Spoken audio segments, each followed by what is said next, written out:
outdoors with miles of hobby.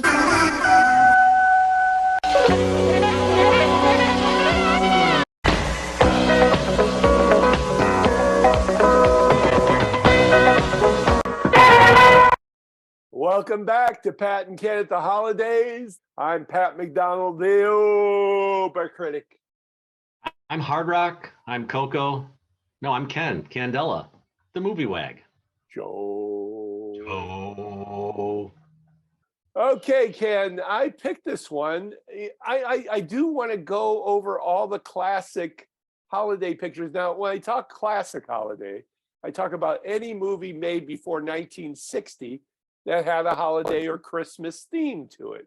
Now, there's not many. Right. I think we've gone over the great ones, of course, and we've kind of gone into the minor ones, of course. But now I actually found one that I've been wanting to do for a lot of years. It's called The Holly and the Ivy.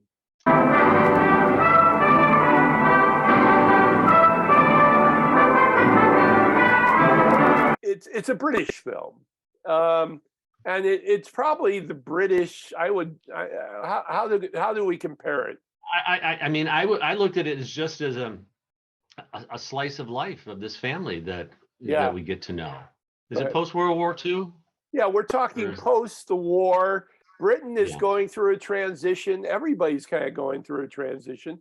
But I think you're seeing a classic post-war family transition right here. It's all nonsense. Look, when it comes to a conflict between the children and the parents, it's the parents that have to give way.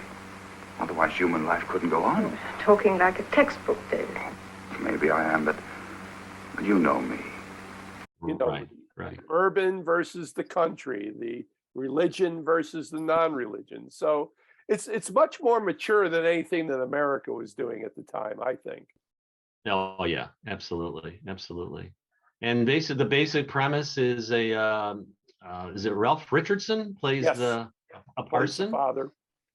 His children. Well, right now he's getting older. His wife has passed on, and he has one daughter that is basically his. I don't want to say his caretaker, but in a lot of ways she is. Do you know where it is, Jenny? The big fat red book I won it as a prize for Latin verses when I was at school at Dublin.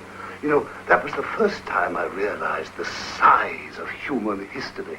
It's all about the Incas, you know, remarkable people, the Incas, great mathematicians, sun worshippers, and the first to discover the value of guano as a manure. Is that so? And she basically has put her life on hold to take care of him. I mean, there's a gentleman in her life that a gentleman called her Ken. Yes. They're both like in their 30s. I mean, he talks about going away for 5 years and gasp, you'll be 36 by the time I come back. Oh, no. Well, there's other characters. She also has a brother. I like played by Denham Elliott. Yes. Who we had seen in another Christmas thing that we did years ago, which was A Child's Christmas in Wales, which we did in our first video one in 2009. Good memory, Pat. Good memory. Yeah, and he's older. He's much younger in this film. Right. So he's super young in this one. Yeah, he's super young, and he plays. He's in the military. Well, sir, I want to apply for leave on compassionate grounds. Reason? Well, sir, my mother's just died. Oh, I'm sorry to hear that. When?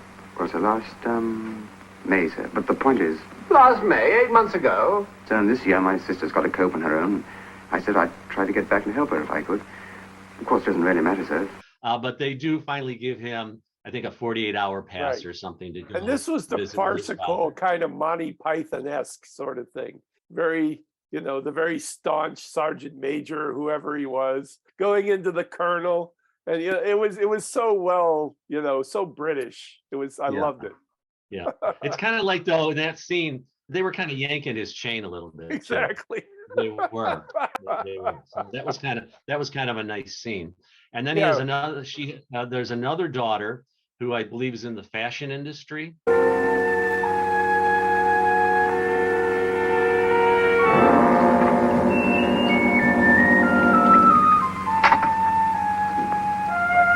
the opportunity. Margaret. What on earth are you doing here? I've just been telling them some darn story about you having flu. She's more the career woman. She kind of left. Yeah. She left home and was able to kind of forge a life and a career for herself away from her father and mother. And then the dynamic is you've got siblings that kind of come in for the holidays and, float in. Simon was the reason for your not coming home, but now there's no reason left, surely. Oh, yes, there is. I couldn't stand the pretense. Why need there be any? Oh, because Father thinks of me as someone I no longer am. Does it make so much difference? First of all, it was a really good story. I thought the story was simple, but I think a lot of people could relate to it. Well, everybody has a secret too, which I like. Everybody, seems to have a secret. And there's a big secret in this movie, which we won't give away. But they had the maiden aunts in it. Every British film has to have the maiden aunts. Those characters are very interesting, and I loved the one she was a real ball buster. I'm not going to stay here after what happened last night. Bridget, you're not going. I am. Oh, but it's so wrong to take up this attitude. I do feel it's so wrong. We ought to try and be more tolerant. I don't see the point of tolerating low habits. She didn't come back at all. That was Aunt Bridget, played by Maureen Delaney. It's a very much a Christmas movie, but it's about the story of the family, not so much the Christmas day. But there's enough Christmas in it to make it, a favorite. Just enough. And, I really enjoyed the fact that they had carolers in it, and remember the scene where they're singing "Good King Wenceslas."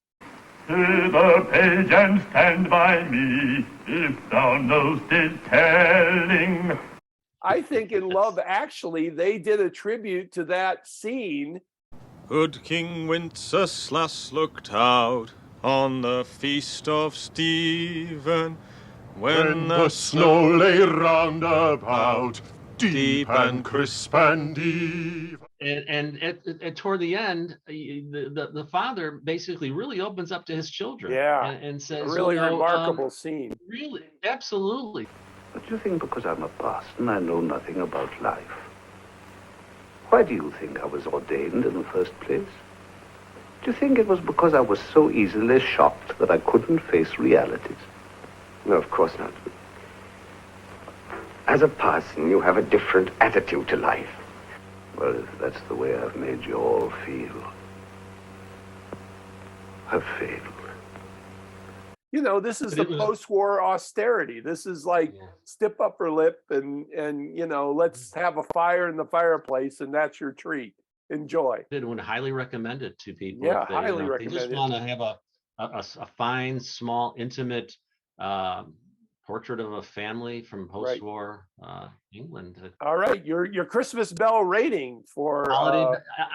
I'm going to give it again. I'm going to be very generous. I really enjoyed it.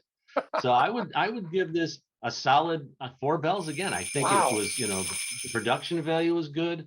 I love the intimacy of the scenes. I have one beef with it. The ending I thought was too abrupt. I thought it would have been nice if he would have given a sermon. It would have concluded everything.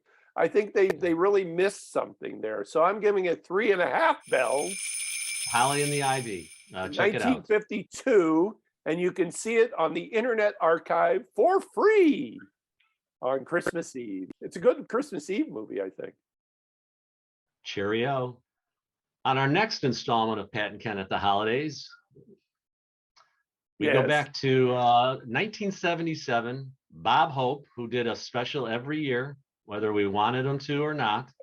And this one is the Bob Hope Christmas special from 1977. That's wild, isn't it? I'll tell you. How about that Lainey Kazan? Isn't she something? Next on Pat and Ken at the Holidays. Perfect.